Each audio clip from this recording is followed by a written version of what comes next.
Getting to today's topic, today on the show we've got Julie Reaume. She's the Director of Development here at MindMuze and has over a decade of experience overseeing the completion of projects from kickoff through to final deliverable and ensuring projects are executed on time and on budget. Julie's background in project management includes overseeing the successful completion of e-learning projects for Fortune 500 companies in many different areas and verticals with dedication to client service.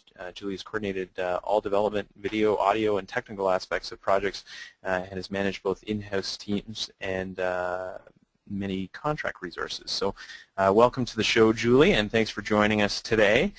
With that, I will throw it over to Julie and we'll take it from there. So thanks. Okay, thank you, Brad, for that wonderful introduction. Today we'll be focusing on effective communication, both with clients, colleagues, and here, without any further ado, is the agenda for the course. Just a second, we're having a little bit of a technical issue. If you just hold on for one moment. Okay, there we have the agenda for the presentation today. So we'll be going over what communication means, communication with your clients, communication with your colleagues. We'll be talking about how this affects you in the real world, then some practical tips, and as Brad mentioned, some times for question and answer. The subject matter is very simple, very straightforward, and usually that is the key to success when you stick to basics. So my hope is you all walk away from this presentation with practical advice and lots of things you can put into your day-to-day work life. So when I was thinking about this topic, I came across some quotes that I thought summed up communication well.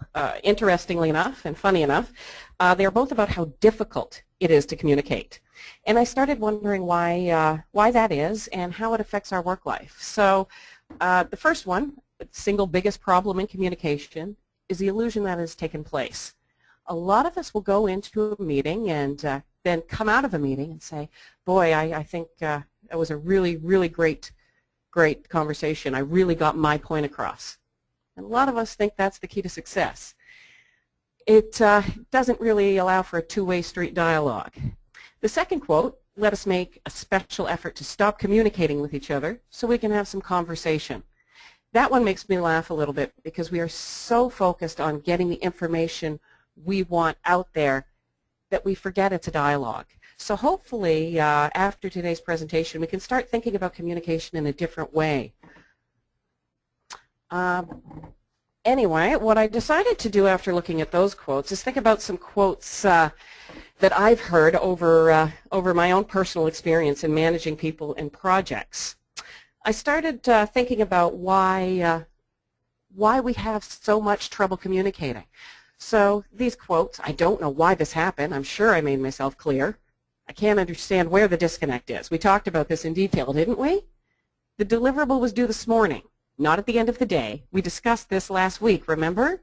And my personal favorite, what happened?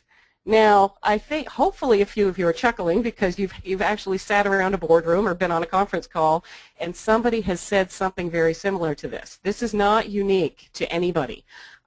It goes on, and these are all questions we do ask during the life cycle of a project. And my question is, why is this happening? And why do we keep asking these questions? We all think we've made ourselves clear. We all know we talked about it in detail. We all know that these things have been discussed. But for some reason, something happens and our project goes into scrambling to fix it mode. So I'm bringing it back to the definition of what it means to communicate. And I think this is where the key is. The definition, and I'll read it for you, is to share or participate, to possess or enjoy in common, to have sympathy. It goes back to the two-way street, the reciprocal relationship. I think it's really interesting that this definition says nothing about getting my point across. That clearly isn't communicating, although I still think most of us think it is. think of a project and think about how we feel when we walk out of there, out of a meeting that we've been in to discuss project details. Do we feel good when we've given all our information? But do we ever think, I really gained a lot of information from that? And I think maybe that's how we have to start thinking. I'm going to give an example of my work life where, well, I had a project that I was working on. It was on track, deadlines met. I thought I was giving regular updates, including everybody, everything running along smoothly. Well, I failed to ask questions. So I didn't realize that my part of the project was a much smaller piece of a larger project that affected a lot of people. People I should have been in contact with much sooner, but wasn't. Probably because I was too busy patting myself on the back thinking what a great job I was doing. I was too busy to ask questions. Now, should the client have given me this information? Absolutely. But I missed a critical piece of project management, you might say. I failed to ask why. Had at the beginning of the project I asked why, I would have known that my piece of the project was part of a bigger picture, and it was a very, very critical piece that I was missing. The project still went out on time. We still were on track, on budget, but I didn't consider that project a success because I didn't do my job to the best of my ability. I didn't ask why. And again, it's just a little word, but it opens the door to communication. It opens the door to dialogue. And it opens the door to your project running successfully and, again, not having to regroup and figure out how we're going to fix this.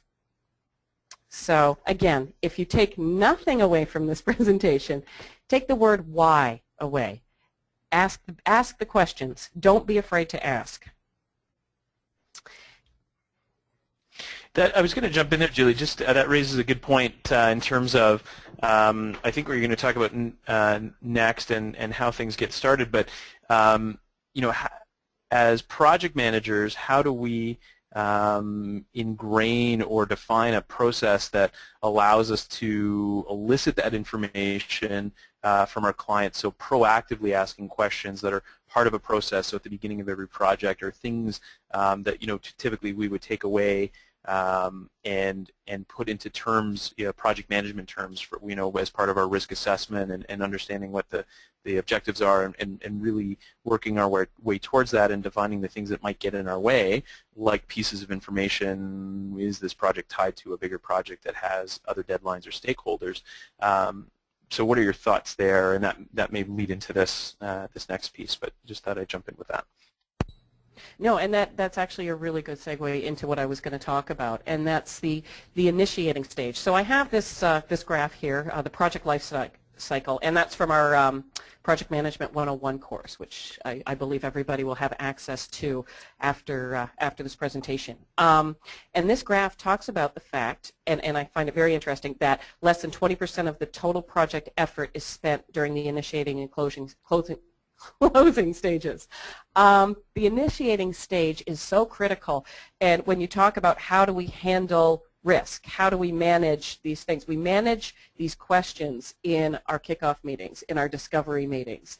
We manage them by asking the questions and engaging our client up front.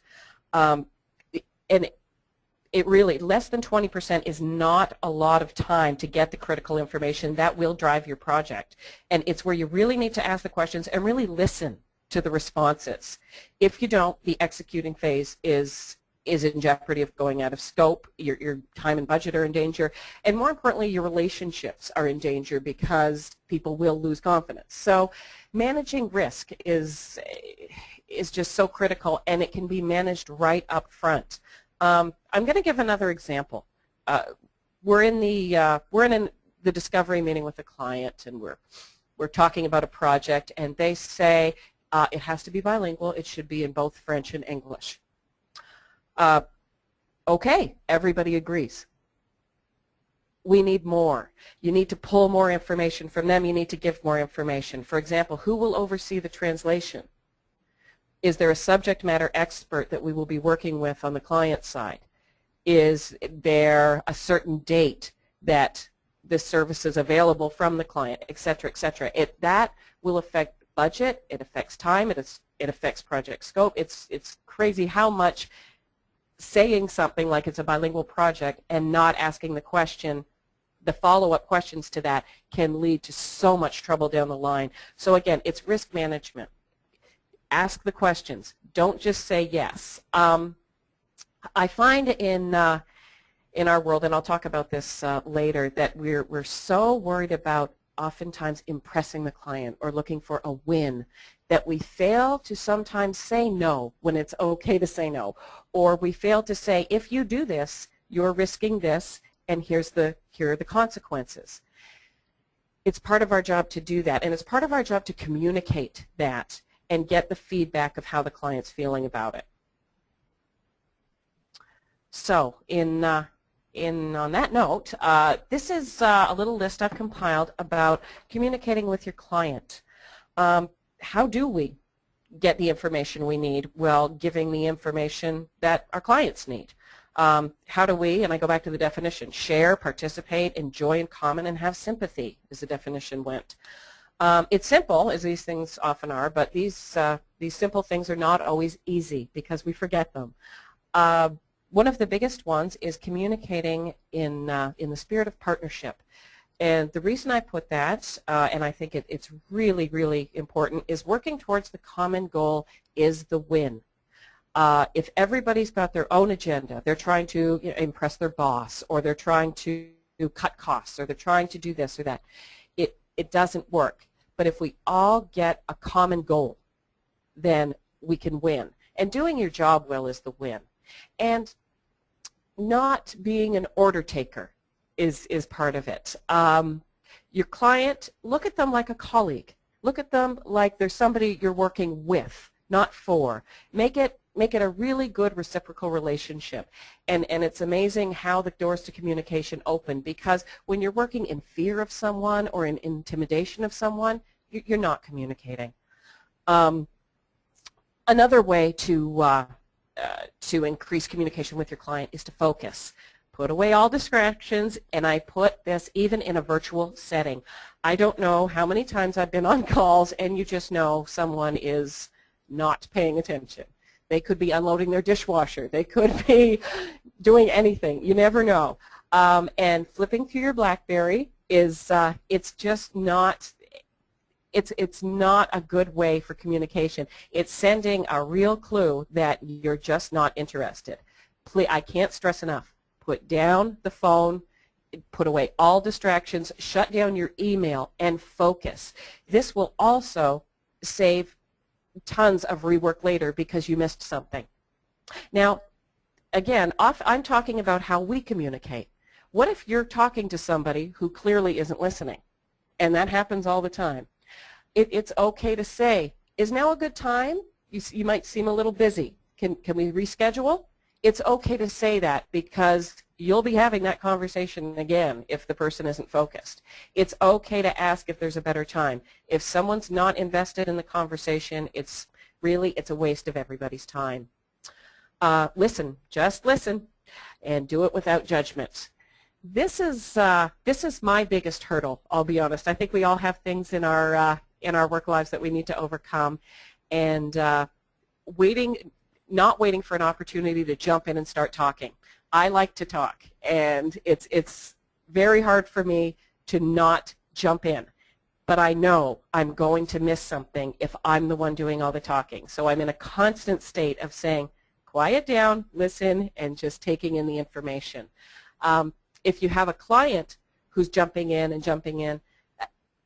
let them, wait till they're done, and then start talking. Again, it's reciprocal. It's a two-way street. The more you respect somebody, they'll respect you. Respond. And again, these are so basic and so simple, but it's things we all forget to do. No one should ever have to ask, are you still there? Is anyone still there? There's nothing worse than being on a conference call and you stop your sentence, you stop talking, and it's dead silence. And you think, has anyone been listening to me? And no one wants to hear, sorry, I missed that. Can you repeat that? Right then and there, you've put up a block to communication. You've basically said, I'm not really paying attention. So my advice on this one is to really ask questions that show you've been listening. And if you feel someone isn't responding, ask them questions. Pull them in. Clarify and summarize. Everybody should be on the same page. Everybody should be clear on next steps. There's nothing wrong with repeating what's been said so we can ensure everyone's on the same page. We all have different ideas. We all have different perceptions. We all do different jobs, which makes us interpret information differently and oftentimes interpret what's important differently. So there's nothing wrong. In fact, it's a great idea to say, okay, so here's what's been said. This is what needs to be done. Here are the takeaways. In fact, it's critical. So if there is any miscommunication, someone can jump in and correct that. I think, Julie, one of the things that we've seen in the past in different situations, things like the phone basket. So coming into a meeting when you're in the physically in the same room, that everyone takes their BlackBerries or their iPhones and puts them in one place in the room so that there's no temptation to check your email or answer the phone call or those types of things. And the other thing is, and we've done this internally, is sitting in a meeting room and having excuse me, everybody check in. So going through a process of physically putting all the things that you might be at the forefront of your mind at the beginning of a workday or the end of a workday, physically announcing, I'm putting these things aside and I'm checking into this meeting because it's important, and from a communication perspective, that's the way that meaningful things happen. So just a couple of things there just from our own experience. Yeah, and those are perfect ideas. And on the other side of that, though, if people are, we're all extremely busy, so if people are putting their phones in the basket, if they're saying, I'm not doing this to be at your meeting, then another part of communication is respecting people's time and making your meetings, making your phone calls really relevant and not wasting people's time. So I think, again, it just goes back to the whole two-way street. If you're respectful of people's time, they are willing to turn off their phones. If your meetings have value and are relevant and to the point and very structured, yeah, you'll get people who say, yeah, I can put that off to be at your meeting and I can really focus. So again, two-way street. This next quote is from Graham Furness, who some of you might know from various Thought Rock presentations.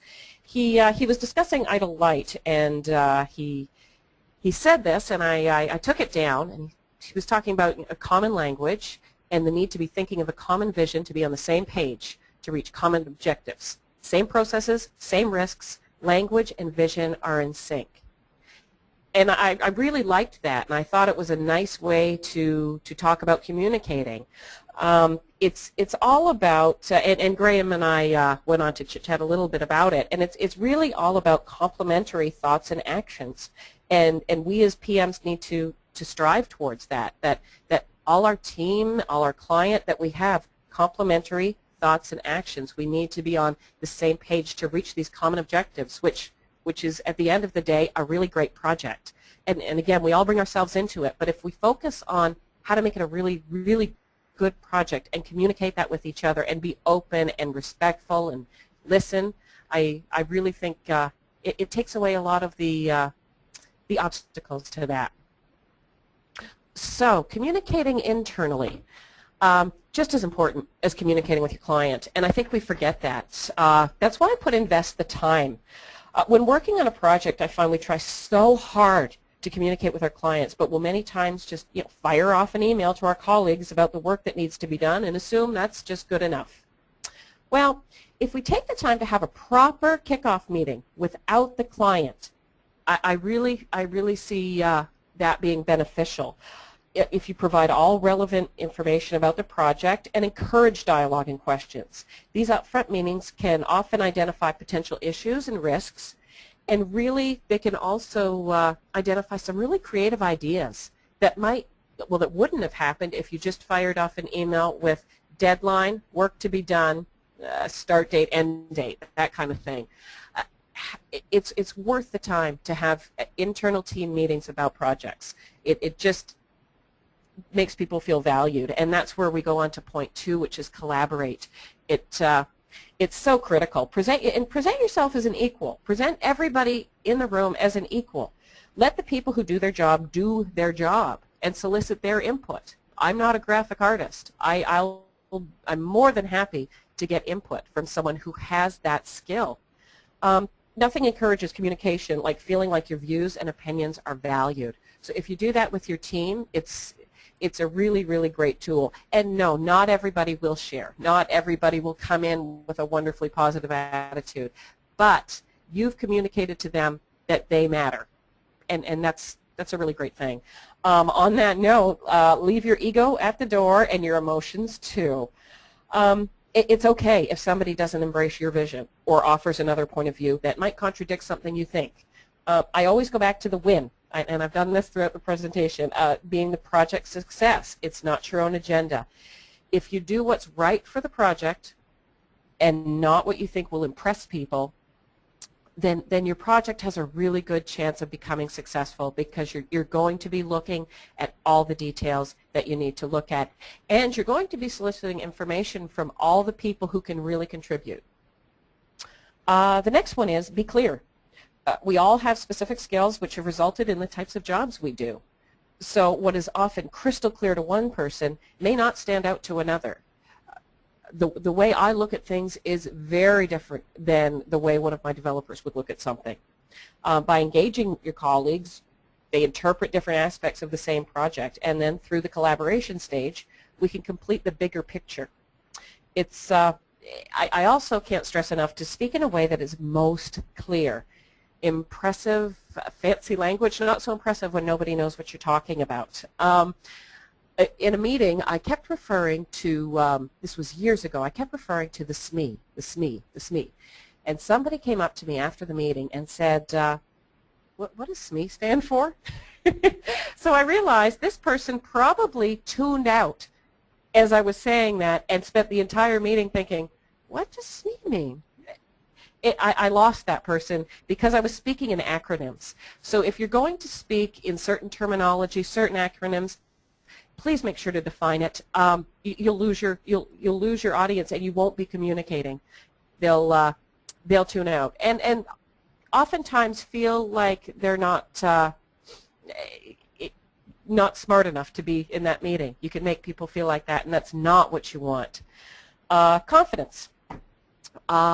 When running a project, you really, really need to make your teams feel like you can be trusted.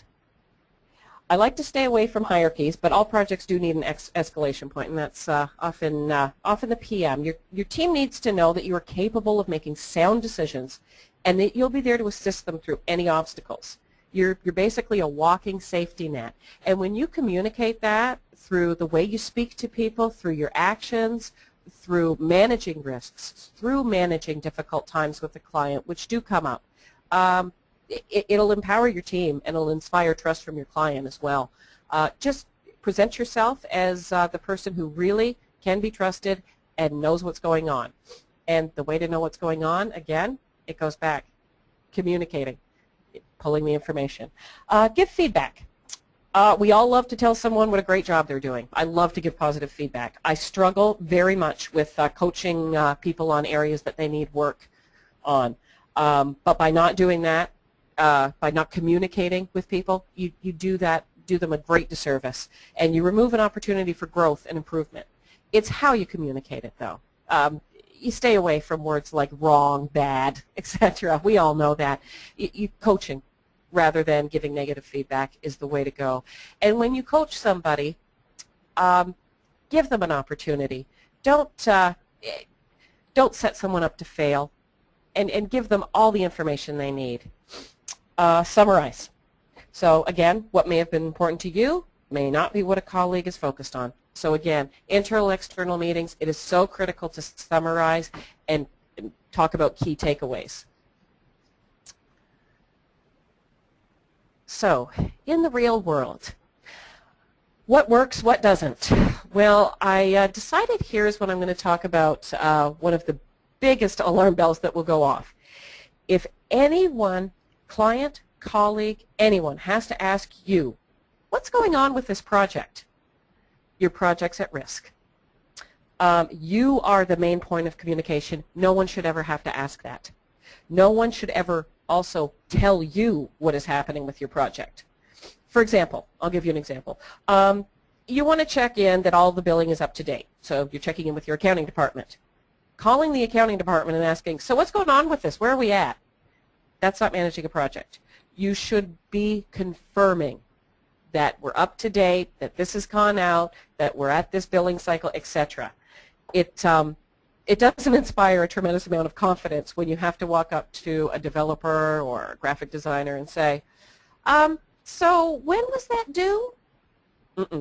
You are the keeper of all the information. You are the one who is communicating it to everybody. Now, it's one thing to say, when is this due? It's quite another to say, are we on track for our due date? How is that work coming along a few days beforehand? Be aware of your milestones. Be aware of the work that should be in progress. Don't ask your team to do your job for you. And your job is to communicate everything to your team and check in regularly. Again, two-way street. So, practical tips. Again, these are very simple. These have saved me over the years. These have taken projects that were at risk and put it into a very non-risky scenario. These have taken projects that started off great and continued great. So these are, again, very simple tips. If you follow them, it will save hours of headache, rework, etc. So follow up your meetings with an email summary. Don't just assume everybody knows that what needs to happen next. Follow it up. Also, don't just follow up with your clients. Too often conversations happen between client and project manager, and the people doing the actual work, they're never informed. So follow up with everybody after meetings. Make sure all the takeaways are the same. Everybody knows what they're doing. Regular status reports in writing. Cannot stress this one enough. Weekly status reports only take a few minutes to create, reduce hours of rework and confusion.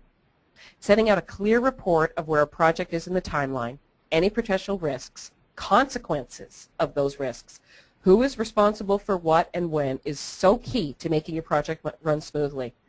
Communicating in writing, it also allows everybody the ability to refer to it later and gives key stakeholders the ability to see the momentum or not on the project. So if you've got a project, and we've all had this happen, where it's stalling a little bit, you can refer to these status reports, and the key stakeholders can too, and say, well, you know, we're waiting for this approval. This approval hasn't happened in 2 weeks, that kind of thing. I also recommend sending it at the end of the week. This way, when the person comes back to work, be it an internal team member, a client, they start fresh on Monday, and they know exactly what their duties are for that week that they have to perform in order to manage the risk, in order not to have the consequences of such risks happen. So it also, and this is, I don't want to be negative, but it also helps protect you and your team from a client that maybe isn't communicating or isn't answering phone calls or isn't giving you the answers. You still have, it's one-way communication in it, and it isn't great, but it still manages you to combat that issue of someone who isn't communicating back with you, and at least you have what you've done in writing and what your team's done in writing. And again, none of us like to get to that point. It doesn't happen often, but it certainly helps when it does. So, weekly scheduled status calls. This is a check-in. These are great. I recommend having them at a regular time, even if it's just for 5 minutes, because it gives people the opportunity to share information, ask questions, confirm requests, without having, again, to play phone tag or chase people down. And it is comforting to think, okay, we'll just follow up with this at our meeting on Tuesday, for example. because everybody knows it's happening. And I would recommend including both clients and relevant colleagues on this call. And timing of these calls really does matter. 4 p.m. status calls on a Friday during the summer, yeah, good luck. That's not going to happen. Monday mornings aren't great for these types of calls either. People have a full inbox. They're trying to plan out their week. I recommend Tuesdays and Wednesdays for these calls. They're good days. People have they're back in work mode. They're not prepping for the weekend just yet, and the focus can be there. And again, there's no point trying to communicate with somebody when you're working against things that will hamper their communication, i.e. 4 p.m. on a Friday. Another critical time to communicate is during any milestone. If you've delivered a significant piece of your project, that's the time to open the door to communication. This way you can gauge people's impressions and if you're on track. Or get back on track if you need to.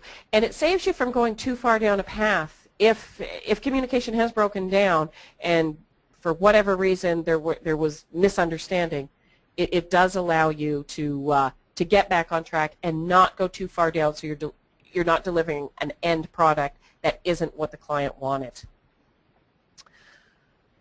Okay. 5, seek out feedback, both good and not so good. So a project completed, in my opinion, always includes follow-up on how clients and colleagues felt about the process. But, for example, he's happy is not really feedback that can be acted upon. No, client feels great. No. The client really enjoyed how collaborative the storyboarding process was. That's a good way to communicate feedback. That way you know you're doing that part great. Same way with any challenging feedback. What was it that you found challenging about the process, etc.? It's okay to draw that out. You don't know how to improve otherwise. So again, the more specific you can communicate feedback and have your client communicate feedback to you, the better. It's just working in the spirit of continuous improvement. And this one speaks from itself. Actually learn from feedback. We can all hear, you know, oh, you did a great job. We can all hear, you need to improve on that. It doesn't mean a thing unless you act on it. So when people do take the time to communicate very specific feedback from you or for you, take the time to implement it into your life. You know, that's if you do something well, keep doing it. That's how I started those weekly status emails. The clients just loved those. They just felt like it saved them a lot of phone calls. They were able to communicate with their stakeholders. It was positive feedback that we all got on those status reports that that made us make it part of our official process. Okay, and there's the summary of our practical tips.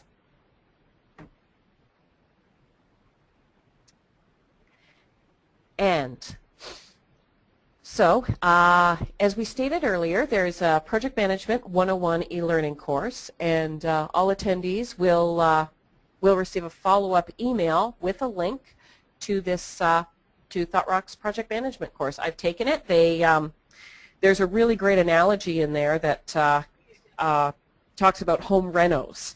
So it gives practical advice, and again, it focuses on the basics, which I can't stress enough. I think where the true answer to success lies in things that are very basic, very simple, that we all forget to do. So there you have it. And I wanted to end this presentation with a quote, just because it kind of made me laugh. If you're 6 months late on a milestone, due next week, but you really believe you can make it, you're a project manager. I don't know who said it. It's unknown author.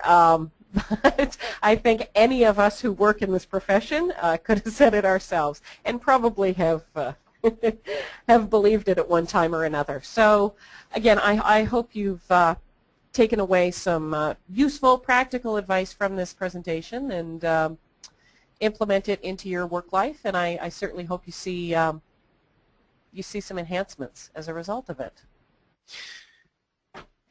So, Julie, we did have one question here that was related to one of your earlier thoughts, but you can maybe give us your thoughts on it now. Sure. The question is, on your point regarding someone not embracing your vision or idea, how do you best handle this reaction if you know it is based on a previous professional relationship?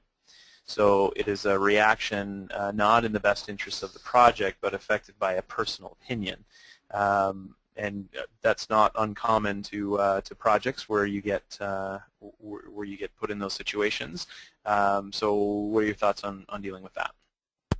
Yeah, that's actually an excellent question, and that's why I put one of the points was leave your emotions and ego at the door, because a lot of it, a lot of those things do creep in, and you can't help it. Not sure if this situation is dealing with a client or a colleague. It sounds more like a colleague to me from the nature of the question. What I would recommend is a very respectful but also private conversation about where the issue lies, where the disconnect is, where they feel that their vision is the appropriate one, and sitting down and actually mapping out, how it applies to the project. And again, when we talk about this stuff, it does sound very easy. It's when you get into those tricky situations that it's not so easy. So what I would say is, yeah, respectfully communicate with the person. Let them know that their idea isn't wrong. It's not bad. It's a difference of opinion, and we need to do what's best for the project. The win has to be the project. So if you can pull out of them why they think their vision is best for this project, great. But I think if you ask enough leading questions and go back and forth, you'll find that it's not about the project at all. And maybe another issue will come up that you can address appropriately that has nothing to do with the project. Again, it's about talking it through, and I think if you take a respectful, open-minded, allowing the other person to voice what they feel, yeah, if they're basically putting up roadblocks because of a personal issue, if you approach them in the right way, you might actually win on both sides. You might actually get your project done the way it should be and have this person address whatever issue they're having in an appropriate forum and not against your project. Okay, that's great. So I don't think there's any other questions. One interesting thing that actually just came to me, if you haven't seen it before and you've got a few moments after this call, do a Google search under images on project communication, and there's a great probably 10-panel graphic of a tree swing, and it's got all of the different perspectives of who is perceiving things. There's things of what the customer explained, there's how the project leader understood it, and so on. So definitely worth a few moments if you have them after the call, and you might get a good laugh out of it, and definitely relevant to the topic today. So one other question that we've got, how do you handle delayed feedback from stakeholders? For instance, the project schedule or document has been out for comment for 2 weeks, 3 days after the cutoff time, comments roll in. Well, this is definitely a common thing. That never happens. Yeah. Julie, go ahead. Yeah, I kind of was chuckling as Brad was reading that. Yeah, that's where, again, that's where I go back to the practical tips. If you have, from the project start, from week 1, sent out those weekly status emails with a line, project risks, consequences to risk. And particularly, if there's a dollar value attached to those consequences or consequences as a result of the risk, you'll find people people start responding. Again, that's if you do document what needs to happen, who needs to do it, etc. Send it out to everybody. It becomes, and it's not to embarrass people, it's not, but it is to make people accountable. So if you have somebody's name attached to a task, and there is a risk, and there are real consequences to that risk that really jeopardize time, particularly budget, let's face it, and and their name is attached to that, I think you'll find the response times are a little quicker because there is ownership. Ownership and accountability. It's crazy what those things can do to make people act a little quicker. Again, weekly status calls are great. Those are check-in points, and you can tell them, you know, we're expecting this, we're late on this, etc. There's nothing like putting something that in writing, though. Really, that's why I don't think a weekly status call overrides a weekly status email. I really don't. And honestly, if you do that from week 1 of the project to week end of the project, I do think you're creating, again, ownership, accountability for all parties, and you might see a real difference. Yeah, and I would just add to that, it's always an interesting thing, and again, it comes down to the topic of the day in terms of communication, that I think in most cases you would assume the ideal situation in that no one intentionally wants to hold up a project, but there's lots of things that do get in the way, and sometimes our clients or stakeholders don't understand the impact of their actions.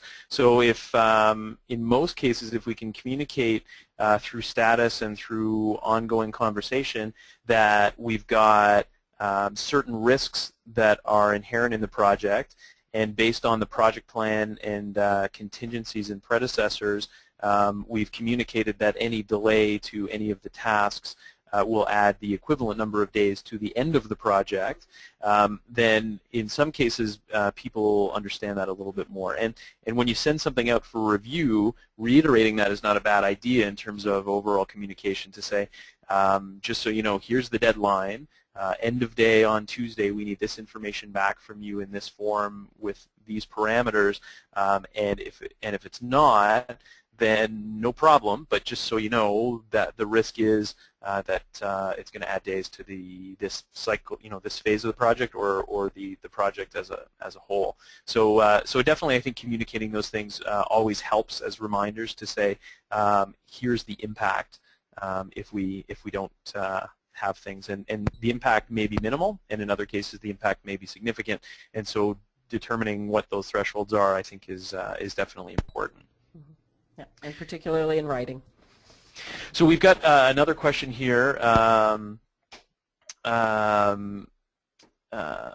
Promoting verbal communication in a structured but not necessarily formal way, is this in addition to the formal structured reporting that is recommended by things like the PMI certifications? Yes, absolutely. This is basically a very informal, day-to-day, how to run things. Yes, I absolutely agree on that we need to use established processes. Absolutely. No project can run without them. But this is more informal, formalizing the informal, if you will. These emails are not, like an email status report, for example, is not a formal report. It's a way of communication, that kind of thing. And it absolutely wouldn't take the place of a formal report. But good question. Yeah, it's more of enhancing the processes that are already in place, and a way to manage things on a day-to-day basis without getting too formal about it, for lack of a better way of saying it. Yeah, for sure. And I think the idea here is as well is that in a lot of cases your stakeholders may not be accustomed to certain communication paths and certain ways of doing things. So it's always best to really assess the situation. So who are you communicating with? What style do they communicate in? What best ways are you going to have and channels to reach that person in an effective manner? And sometimes that's going to be on the phone with some people. Sometimes it's going to be in a formal project format. and in other cases it may be through informal email. So always don't assume that one way is going to fit in every project with every stakeholder. I think it's really important that that we understand our own communication style and its positives and negatives, as well as everyone that we're dealing with, to understand the best mesh and the best overall combination to get the best results. So I think with that, there are no more questions. So definitely would like to thank Julie Reaume today for all the information around communication and project management. And again, as a follow-up, everyone that was an attendee today will receive the access to the Project Management 101 course. So we hope you got some good takeaways from that. And a reminder again, next week, Phil Gerbishak will be presenting Recession Proof Your Life, Make a Plan and Make It Great. So that's 12 p.m. next Tuesday. And with that, again, thanks for your time today, and we'll hopefully see you again next week.